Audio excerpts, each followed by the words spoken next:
बूंदी जिले के अंदर जो बूंदी जिला वक्फ कमेटी है, उसने वक्फ जायदाद से कौन कौन सा अतिक्रमण हटाया, कौन कौन सा विकास किया और जो वक्फ के जिम्मेदार हैं उन पे क्या क्या सवाल हैं, उन्हीं के जवाब का ये एपिसोड है, जिसे आप आखिर तक देखिए। चाहे लाइक करें, शेयर करें, सब्सक्राइब करें। आदाब, मैं फारूक खान, संपादक इकरा पत्रिका।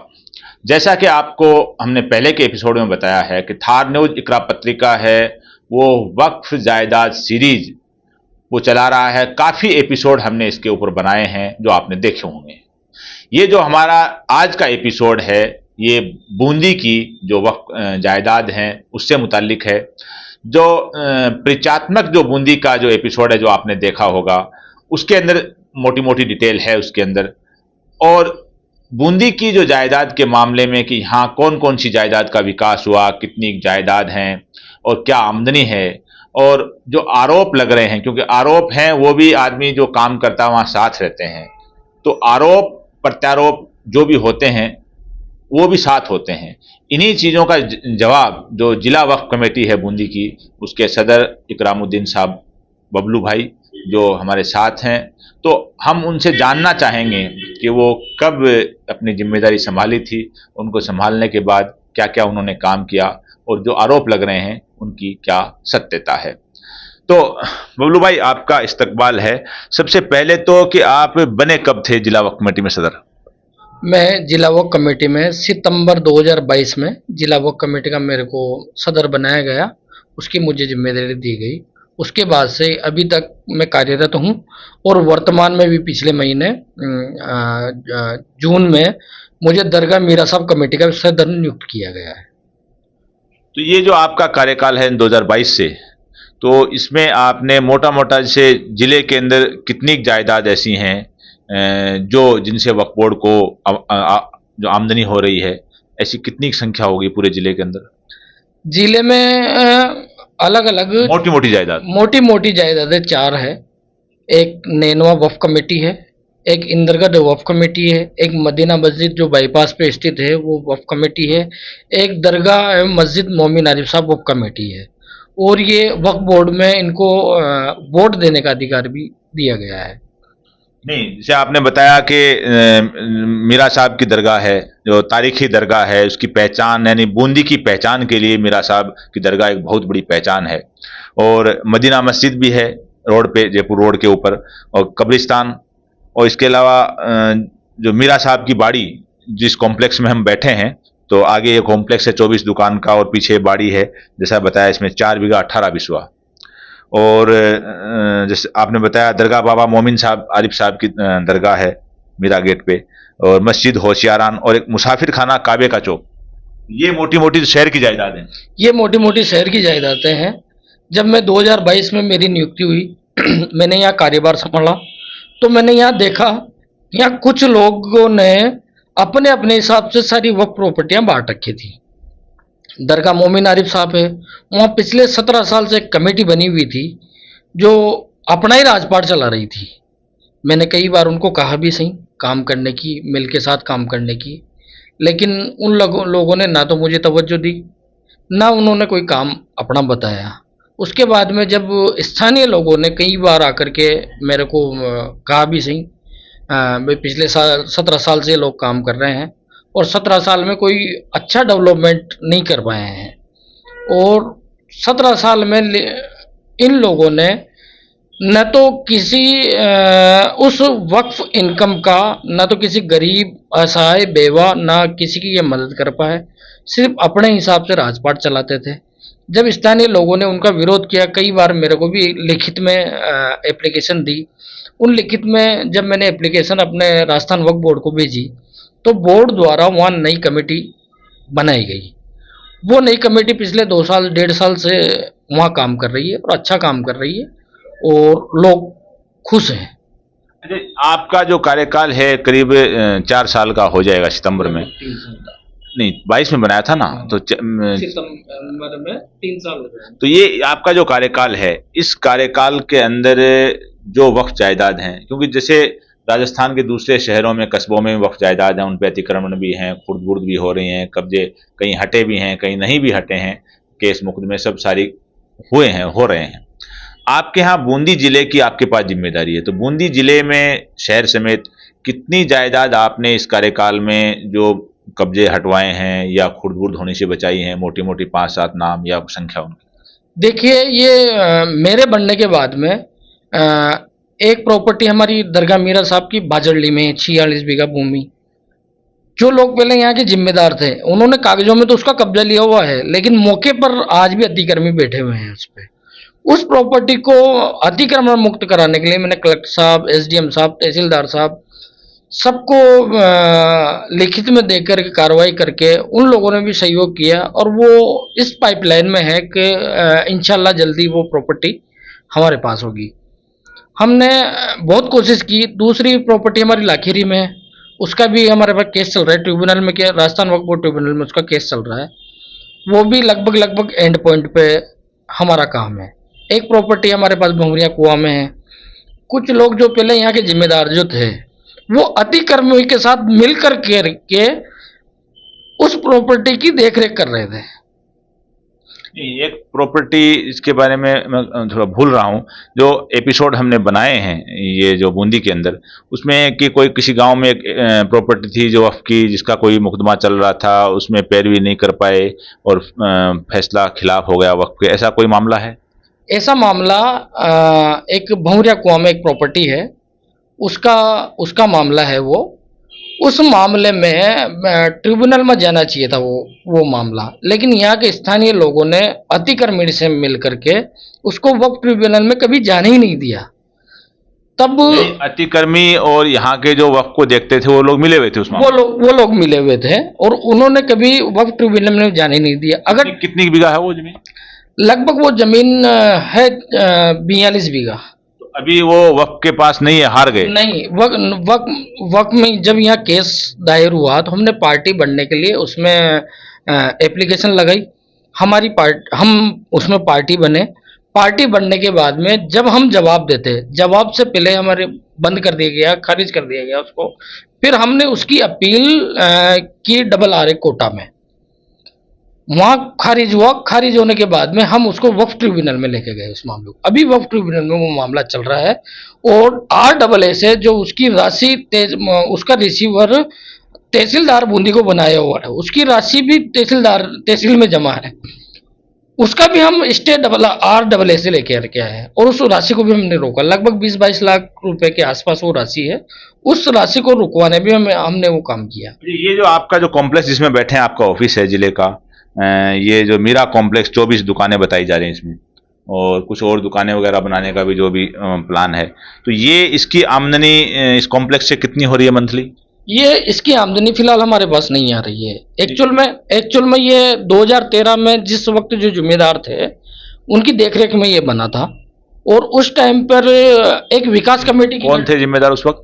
उसमें नूरुद्दीन जी एडवोकेट करके थे, वो जिम्मेदार थे। और उस टाइम पे उनकी एक विकास कमेटी करके बनाई थी इन दुकानों को बनाने के लिए।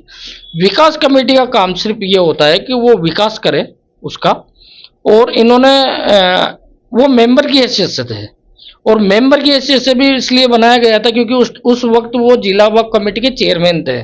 लेकिन आज दिन तक भी, ये 2016 में बनकर तैयार हुई, 2016 से आज दिन तक उस विकास कमेटी के नाम से आज दिन तक भी इन किराएदारों से किराया वसूल कर रहे हैं वो। नहीं, ये कॉम्प्लेक्स वक्फ का है?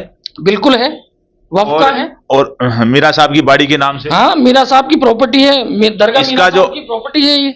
इसका जो 16 में बना, तो मेरे ख्याल में 8 साल के करीब हो गए, तो ये 8 साल का किराया वक्फ बोर्ड में नहीं आया? नहीं आया, कभी भी नहीं आया। मैंने 2-3 बार लीगल नोटिस दिए, तब जाकर के ये वहां पहुंचे और इन्होंने वहां कुछ हिसाब पेश किया। वो भी पूरी तरीके से सही। आपका 7% होता है जो अंशदान वक्फ बोर्ड को देना पड़ता है, तो इसकी आमदनी आप लोगों के पास नहीं आई? नहीं आई। तो इसका जो हिस्सा 7%, क्या जो जिन लोगों ने किराया लिया उन्होंने जमा करा दिया वक्फ बोर्ड में, नहीं करवाया? जिन लोगों से ये किराया वसूल कर रहे हैं, ये तो वसूल तो कर रहे हैं किराया, लेकिन इन्होंने वक्फ बोर्ड को न तो कभी हिसाब बताया, न अंशदान इन्होंने जमा कराया। जब मैंने लीगल नोटिस इनको दिए, बार बार मौखिक रूप से कहा, नहीं माने, फिर मैंने लीगल नोटिस इनको दिए। लीगल नोटिस देने के बाद में तब जाके ये वक्फ के सामने इन्होंने ये वक्फ कॉम्प्लेक्स से संबंधित हिसाब किताब पेश किया, और वो हिसाब किताब भी इन्होंने जिस तरह से पेश किया है तोड़ मरोड़ करके, वो भी सही नहीं है। उसके बाद में ये कहते हैं कि हमारा पैसा इसमें लगा हुआ है। ना तो इन्होंने इसकी टेंडरिंग की, ओपन टेंडरिंग भी नहीं की इन्होंने, ना किसी को इन्होंने बताया कि पैसा कहाँ से लाए, कहाँ लगाया। ये जो कॉम्प्लेक्स तो बन गया, तो कॉम्प्लेक्स बनने के बाद इसका जिसको भी दिया हो, तो इसका कोई किराएदारी का ऑक्शन कि भाई हमारे पास इतनी दुकानें हैं, इतना मिनिमम इसका किराया है, इतनी इसकी पगड़ी या डोनेशन है, ऐसी कोई बोली लगना, कोई विज्ञप्ति जारी होना, ऐसा कुछ हुआ? ऐसी कोई विज्ञप्ति जारी नहीं हुई, और दुकानदारों से भी पकड़ी ली हुई है, 3-3 लाख रुपए ऊपर की दुकानों से और 1.5 या 2-2 लाख रुपए नीचे की दुकानदारों से। तय किसने किया कि भाई इतनी होगी? वो उन्होंने तय किया खुद ने। ये एक जो बड़ी बात जो हमने पहले भी कई बार इकरा पत्रिका में भी उठाया है, थार न्यूज में भी, कि हर चीज का एक ऑक्शन होता है, नीलामी होती है, एक फेर प्रक्रिया होती है। और आजकल ऑनलाइन सोशल मीडिया सब जमाना है कि जितनी भी जायदाद हैं, दुकानें हैं, शोरूम हैं, खाली जमीनें हैं जो वक्फ की खाली होती हैं या डेवलप होती हैं, उसमें वक्फ बोर्ड या वक्फ के जिम्मेदार ऐसा बंदोबस्त कर दें कि भाई जो भी चीजें हैं कि ये इसके मिनिमम रेट इतना है, मंथली किराया इसका इतना है, इसकी डोनेशन पकड़ी इतनी है, और उसके ऊपर कोई बोली लगाए तो उसको उसके नाम आवंटित हो जाएगी, या ज्यादा लोग हों तो लॉटरी सिस्टम भी हो सकता है। लेकिन देखा यह जाता है कि कहीं भी ऐसा प्रैक्टिकल में होता नहीं है। होता क्यों नहीं है? वो सबको मालूम है कि जब गड़बड़ करनी हो तो फेर प्रक्रिया अपनानी नहीं पड़ती है। वही चीज यहाँ है कि यहाँ इस कॉम्प्लेक्स की दुकानों का कोई ये फेर प्रक्रिया नहीं अपनाई गई। कुछ कोई फेर प्रक्रिया नहीं, ना तो इसकी टेंडरिंग हुई, न इसकी दुकानों की कोई विज्ञप्ति जारी हुई, किससे कितना लेना है किसी को नहीं। उस कमेटी में जितने भी मेंबर मौजूद थे ना तो उनसे पूछा गया। और पिछले 9 सालों से, 2016 से ये 2025 चल रहा है, पिछले 9 सालों से जो भी किराया आ रहा है वो खुद के पास जा रहा है। दूसरी बात, वो जब बात चलती है, बात कहते हैं तो वो कहते हैं कि मैंने अपने बेटे से बनवाया। भाई आपके बेटे से क्यों बनवाया? आप ऑनलाइन टेंडरिंग से खोलते, टेंडर करते, जो भी डालता, जिसका सबसे कम होता उसको काम मिलता। दूसरा, जिस ठेकेदार ने इसको बनाया है वो ठेकेदार मेरे पास एप्लीकेशन देके गया, उसको अभी मात्र 51 लाख रुपए मिले हैं। वो कई बार इनको नोटिस भी दे चुका, लीगल नोटिस भी दे चुका है। वो कहता है बाकी है उसका पैसा बाकी है उसका। वो कहता है कि 51,51,000 रुपए अभी तक मेरे पास आए हैं, और वो 86 लाख रुपए का बिल वो देके गया है। इसके निर्माण का 86 लाख ठेकेदार का बाकी है। बिल्कुल 86 लाख रुपए का इसको बनाने का पूरा, उसने मेरे को लिखित में 86 लाख रुपए का बिल पेश किया उसने मेरे पास। तो ये आपके किराएदार हैं, इसमें कितने किराएदार हैं? लगभग सारी दुकानें किराए से। एक जो दुकान है जिसमें जिला वक्फ कमेटी का कार्यालय चलता है, बाकी सारी दुकानें बाकी किराए पे हैं। तो बाकी दुकान जो किराएदार जो भी होंगे, तो उनको आपने जो आपको 22 में आया आप, तो इनको कोई नोटिस देना, इनके खिलाफ एक्शन लेना, ऐसा किया आपने? इनको मैंने नोटिस दिए शुरुआत में कि भाई ये जिला वक्फ कमेटी बन गई है और आप अपना किराया यहाँ जमा कराएं। तो ये दुकानदारों को बरगला करके नहीं, हमारी किराया नहीं जमा कराया, नहीं किराया जमा नहीं कराया, इन्होंने दुकानदारों को बरगलाया। तो उसके बाद में कि नहीं हमारी तो नई कमेटी बनी हुई है। हमारा कई बार विवाद भी हुआ इन चीजों को लेकर के। फिर राजस्थान वक्फ बोर्ड द्वारा पिछली जो वक्फ बोर्ड की मीटिंग हुई उसमें इनकी जो विकास कमेटी है उसको विड्रॉ भी कर लिया गया है। और उस कमेटी को विड्रॉ करने के बाद में, वो विकास कमेटी जो बनाई है क्या वक्फ बोर्ड की परमिशन से है या लोकल बनाई गई है? नहीं, सीओ साहब ने बनाई थी वो विकास कमेटी, और सीओ साहब ने, बोर्ड ने उसको विड्रॉ भी कर लिया है। आज के वर्तमान में वो अस्तित्व में नहीं है, वो खत्म कर दी गई है। इसकी पीछे जमीन है इसी बाड़ी की, इस कॉम्प्लेक्स के जो 4 बीघा 18 बिस्वा है, पीछे जमीन आप बता रहे हैं खाली है, लंबी चौड़ी। कहीं कोई प्लान इसको डेवलप करने का, ये ऐसे ही मतलब सदियों से खाली है तो खाली पड़ी रहेगी? इसमें एक बहुत अच्छा प्लान बनाया है हम लोगों ने, जब से मेरी नई नियुक्ति हुई है दरगाह मीरा साहब, क्योंकि ये दरगाह मीरा साहब की प्रॉपर्टी है। इसमें बहुत अच्छा हम प्लान बनाया है। परसों भी हमारी सभी मेंबरों के साथ मीटिंग हुई थी, 1-2 बार हम और मीटिंग कर करके, और एक बहुत अच्छा जिससे वक्फ को भी इनकम होगी और कौम को भी फायदा मिलेगा। आज प्लान क्या बनाया हो? देखो अभी उसके लिए इंतजार नहीं, कोई चीज आपको बनाने का प्लान हो कि भाई फलां चीज इसमें बन सकती है? बिल्कुल, 2-3 टॉपिक पे हमने बात की है। इसमें एक स्कूल भी बनाया जा सकता है, एक कॉलेज का भी प्रस्ताव हमारे एक मेंबर ने रखा है, एक मेंबर ने हमारे मैरिज गार्डन का भी अच्छा, ऐसी कोई जायदाद और भी शहर में बड़ी, जैसे ये 4 बीघा के करीब, ऐसी और भी खाली पड़ी है क्या कोई? नहीं, खाली नहीं है। अतिक्रमण है और लगभग लगभग 80% कोर्ट में केस चल रहे हैं, तो 80% पॉइंट पे है, तो हम लगभग जल्दी अच्छा, उनको निपटा करके। बबलू भाई, आप सदर हैं, आपको अच्छा अनुभव भी है। ये जो हर शहर में मुकदमेबाजी वक्त जायदाद को लेकर के है, चाहे वो कहीं भी हो, इसमें कुछ पॉलिटिकल चीजें भी होती हैं, उसने इस पे करा दिया मुकदमा, उसने इस पे करा दिया। कहीं ऐसी आपने बूंदी में कोशिश की कि लोगों को, जो समाज के जिम्मेदार हैं, बुजुर्ग लोग हैं, समझदार हैं, उन लोगों को सोपचास को लेके बैठ करके उनको जो शिकायतें मुकदमेबाजी करते हैं उनको समझाया जाए, ताकि वो विड्रॉ कर लें और मामले हैं वो कोर्ट कचहरी के बजाय आपसी समझदारी से सलट जाएं? ऐसी कोई आप लोगों ने प्रयास किया यहाँ पर? देखो, ऐसे प्रयास हम कई बार कर चुके हैं और कई बार बातें भी आगे बढ़ चुकी है। और जो लोग कब्जा करके बैठे हुए हैं, उनके घर बैठे इनकम आ रही है। वो लोग नहीं चाहते, नहीं करना चाहते, मतलब किसी भी हद तक लोगों ने कई प्रयास कर चुके हैं, किसी भी हद तक वो ये एक्सेप्ट करना ही नहीं चाहते, छोड़ना ही नहीं चाहते। अब मैं बताऊं, अब ये जो मुसाफिर खाना है, पिछले 30 साल से ये जो एडवोकेट नूरुद्दीन जी हैं, ये लगभग 25-30 साल से कब्जा करके बैठे हैं। काबे का चौक, काबे का चौक, ये मुसाफिर खाना, ये दो वक्फ प्रॉपर्टी है। और इसको कब्जा 25 से 30 साल से, ना तो इन्होंने आज तक किसी को हिसाब दिया, न वहाँ चुनाव करवाए, न वहाँ किसी मेंबर को या किसी को, कमेटी वाले को, किसी को कोई पता नहीं है कि वहाँ क्या चल रहा है। ना ही ये लगभग 20 से 25 सालों से यहाँ वक्फ के जिम्मेदार हैं। ये पूरे शहर में एक ऐसी बच्ची नहीं बता सकते जिसको, किसी गरीब की बच्ची को इन्होंने कोई पढ़ाई में मदद की हो, या किसी गरीब की इन्होंने मदद की हो, या किसी को मेडिकल में इन्होंने मदद की हो, किसी भी तरह से। भाई ये वक्फ प्रॉपर्टी है, इनसे आने वाली इनकम मुस्लिम समाज के गरीब, असहाय, बेवा, जरूरतमंदों के लिए है। लेकिन यहाँ कुछ लोग ही अपनी पर्सनल इसको प्रॉपर्टी समझ करके आज दिन तक खा रहे हैं। अच्छा, ये जो किराया, जैसे आप बताया कि फला फला जायदाद का फला फला जगह चला जाता, हमारे पास नहीं आता, आप लोगों के पास, यानी आपकी जो जिला वक्फ कमेटी है, उसके पास एवरेज कितना मंथली किराया आता होगा? जिला वक्फ कमेटी में कोई इनकम नहीं है, सिर्फ एक दुकानदार, इस कॉम्प्लेक्स में एक दुकानदार हमें किराया देता है 3100 रुपये महीना। तो जब आमदनी नहीं है तो कोई हिसाब किताब भी नहीं? नहीं है कोई।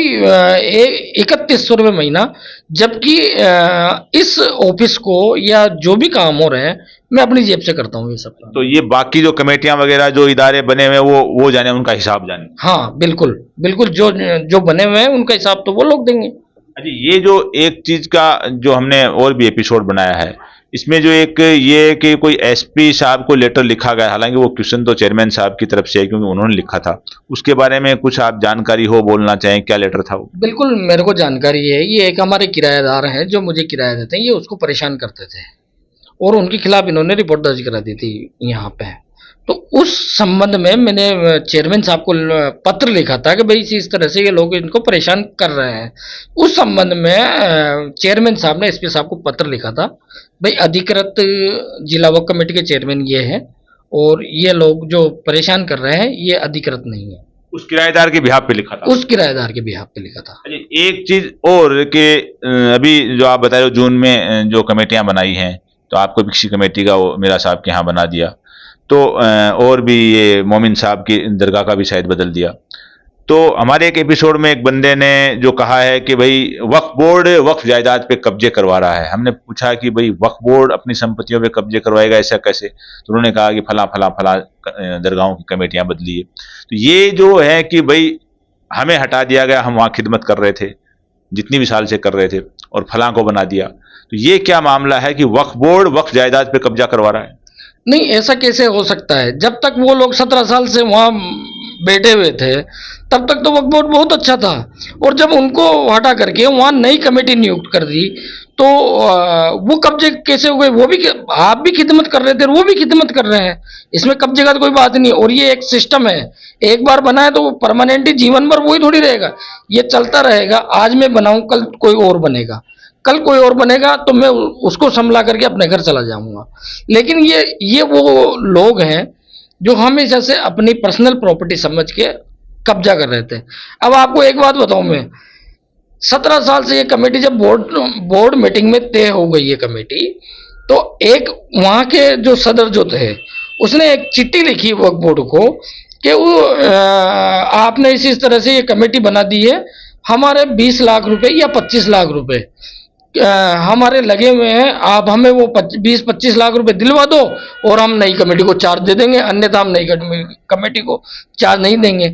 वो जो पुरानी कमेटी थी आज दिन तक उसने नई कमेटी को न तो कोई हिसाब दिया, न कोई दस्तावेज दिए, और जो भी वो पैसा था 4 लाख 5 लाख 7 लाख जो भी पैसा था वो आज दिन तक भी वो लोग लेकर के बैठे हुए हैं। हमने जो एपिसोड बनाया है मदीना मस्जिद जो रोड वाली है उस पे, तो उस पे जिनका आप नाम ले रहे हो कॉम्प्लेक्स बनाना, ये एडवोकेट नूरुद्दीन साहब का, उन्होंने उनके साथ में जो लोग थे, तो एक बात उन लोगों ने कही थी, और हम क्योंकि ये जो एपिसोड बना रहे हैं इस श्रृंखला में, तो जिस आदमी के जो विचार हैं जिसके बारे में, वो उसकी मर्जी है, लेकिन उसका जो भी काउंटर बयान सामने वाले से, कि वहाँ उन्होंने कहा कि जो वक्फ बोर्ड चेयरमैन हैं बुधवाली जी, उन्होंने आपको इस इलाके में वसूली के लिए छोड़ रखा है। ये क्या आरोप है, इसके बारे में क्या सच्चाई है? देखिए ये वो लोग हैं, जब तक इनको ये बने हुए थे तब तक तो चेयरमैन साहब भी बहुत अच्छे थे और वक्फ बोर्ड भी बहुत अच्छा था। वर्षों से ये लोग वक्फ संपत्तियों पे कब्जा करके बैठे हुए हैं। तब वक्फ बोर्ड ने और चेयरमैन साहब ने इनसे हिसाब किताब मांगने लगे, तब से चेयरमैन साहब भी इनके लिए गलत हो गए और वक्फ बोर्ड भी इनके लिए गलत हो गए। लेकिन आप वक्फ की संपत्तियों का किराया ले रहे हो, आप उन पर जिम्मेदार हो, तो आपसे हिसाब भी मांगा जाएगा, काम भी आपसे लिया जाएगा। और जब आप काम नहीं कर रहे हो या मुझे जिम्मेदारी मिली, मैं काम कर रहा हूँ, या ये गलत काम कर रहे हैं उनको मैं उजागर कर रहा हूँ, तो ये मेरे खिलाफ हो गए। ये कई बार एसपी को, कलेक्टर को, वक्फ बोर्ड को, चेयरमैन साहब को कई बार मेरी शिकायतें कर चुकी है। और पिछले दिनों तो इन्होंने राजस्थान वक्फ बोर्ड के सीईओ को भी इन्होंने मेरी शिकायत दी 3-4 पन्नों की, उसमें बहुत सारे मेरे ऊपर आरोप इन्होंने लगाए।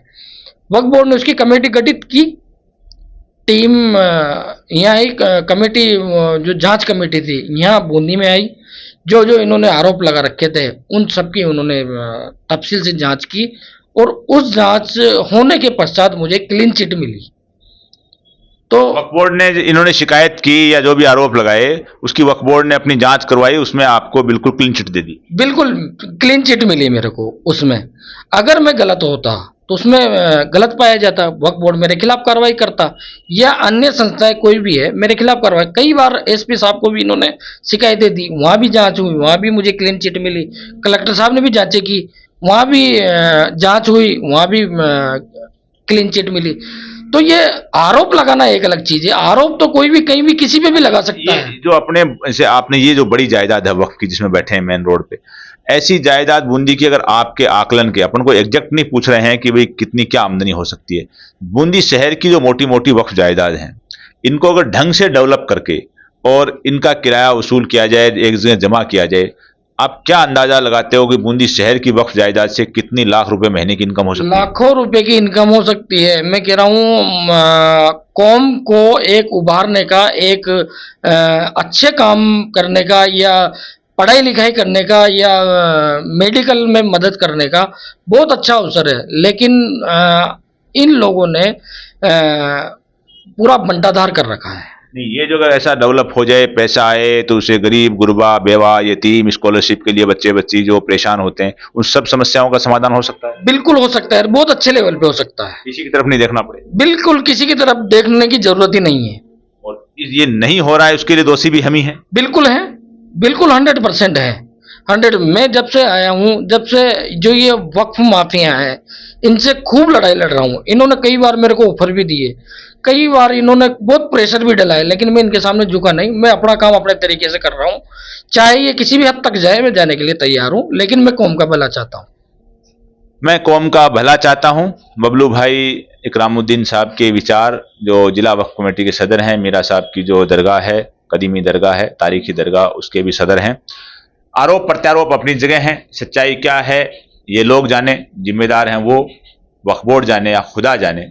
लेकिन एक ये दर्द सबके दिल में रहता है कि वक्फ जायदाद का डेवलपमेंट हो, उसका अतिक्रमण हटे, और वक्फ से एक अच्छी खासी आमदनी हो, जो वक्फ के हकदार हैं, ज़रूरतमंद हैं, वहाँ तक खर्च हो, ताकि समाज का परिवार का, सबका डेवलपमेंट हो, ज़रूरतमंद लोगों की ज़रूरतें पूरी हों। ये पूरा एपिसोड आप देखिए, इसको ज़्यादा लाइक करें, शेयर करें, सब्सक्राइब करें। साथ ही हमारी तमाम एपिसोड जो आप देख रहे हैं, कहाँ किससे सहमत हैं, असहमत हैं, अपने विचार हैं कमेंट बॉक्स में व्यक्त कर सकते हैं। हमारे अगले एपिसोड कहाँ बनाए जाएं, कौन सी तहसील और कौन से शहर में बनाए जाएं, उसका भी आप लिख सकते हैं। उसमें व्हाट्सएप नंबर भी दिया गया है। आज के इस एपिसोड में बस इतना ही। जय हिंद, जय भारत।